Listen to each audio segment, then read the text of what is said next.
naghihintay sila Wilson sa simbahan ay sinaad niya kay Aling Cathy na napapanatili ng kasal nila Caroline ang legacy ng pamilya nila pero parang iba ang pakiramdam niya. Sinaad ng matanda na ang pinakamahirap kalaban ay ang konsensya. Kinabahan naman ang mga security guards ni Caroline nang hindi na nila mahagilap yung bridal car kaya sinubukan nilang tawagan yung driver at napag-alaman nilang iba na ang nagdadrive sa bridal car. Maging si Stephen ay kinakabahan na dahil masyado nang late si Caroline kaya sinubukan niyang tawagan pero hindi sumasagot ang dalaga na giniit naman ni Jersey na magkasunod ang mga sinasakyan nila na baka na traffic lang habang nakangiti naman sa Irene nang sabihin niya kay Bettina na hindi na siya magtataka kung hindi sisipot si Caroline kaya sinita siya ng ate niya. Mas nagulat silang lahat nang dumating sa simbahan ang mga security guards ni Caroline lalo na nang sabihin nilang nakinap ang dalaga kaya nagpanik silang lahat.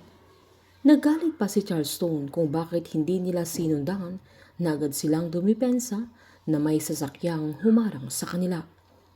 Plinano ni Stephen na umalis pero pinigilan siya ng mama niya na sinaad niyang nasa panganib ang buhay ni Caroline kaya sinabihan siya ng papa niya na nanganganib din ang buhay niya lalo na kung makikialam pa siya na hayaan na lang nila ang mga pulis na umasikaso sa lahat. Galit na tinanong ni Cindy kung sinong kumidnap kay Caroline na giniit naman ng driver sana ng bridal car na si Bingo Mariano na mas kinagulat nilang lahat pero mas naging kalmado na si Wilson nang malaman niyang si Bingo ang tumangay sa anak niya. Habang galit na galit ang mga magulang ni Stephen maging ang pamilya Chu, maliban kay Wilson at Irene na napangiti pa ang dalaga dahil tama ang hinala niya at masaya siya para kay Caroline at Bingo dahil naiintindihan na niya ang taong totoong nagmamahal dahil mahal na din niya si Snow na kahit galing sa mahirap na pamilya ang binata.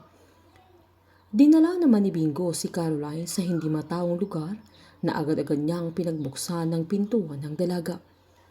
Palabang sinabi ni Caroline na bakit niya ginagawa ang bagay na yun dahil kilala niya ang pamilya niya na gagawin nila lahat para lang mahanap si Bingo.